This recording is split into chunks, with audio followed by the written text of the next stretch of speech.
র্যাবের মোবাইল কোর্টের অভিযান নিয়মিতভাবে পরিচালিত হয়ে আসছে।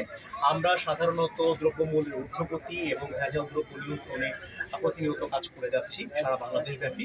তো তারই পরিপ্রেক্ষিতে স্বরাষ্ট্র মন্ত্রণালয়ের নির্দেশনা মোতাবেক রমজানে দ্রব্যমূল্যের যে ঊর্ধ্বগতি এটা নিয়ন্ত্রণ এবং একই সাথে অন্য ভেজাল দ্রব্যের যে ভেজাল নিয়ন্ত্রণ সেই প্রেক্ষিতে আমরা আজকে কেরানীগঞ্জ এলাকায় মোবাইল কোর্ট পরিচালনা করি। মোবাইল কোর্ট পরিচালনাকালে আমরা ভোক্তা অধিকার সংরক্ষণ আইন 2009-এর বিভিন্ন ধারা মোতাবেক আমরা 11টি মামলায় মোট 35,000 টাকা অর্থদণ্ড করি এবং অর্থদণ্ড আদায় করা হয়েছে।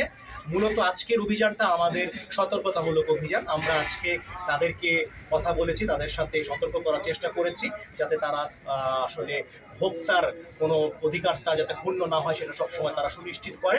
পরবর্তীতেও যদি তারা এই ধরনের অপরাধের পুনরাবৃত্তি ঘটান তাহলে আমরা আরও কঠোর পদক্ষেপে যাওয়ার পরিকল্পনা করেছি। ধন্যবাদ। আজকে কতগুলো দোকানে শাস্তির আওতায় 11টি মামলায় মোট 35,000 টাকা অর্থদণ্ড করেছি।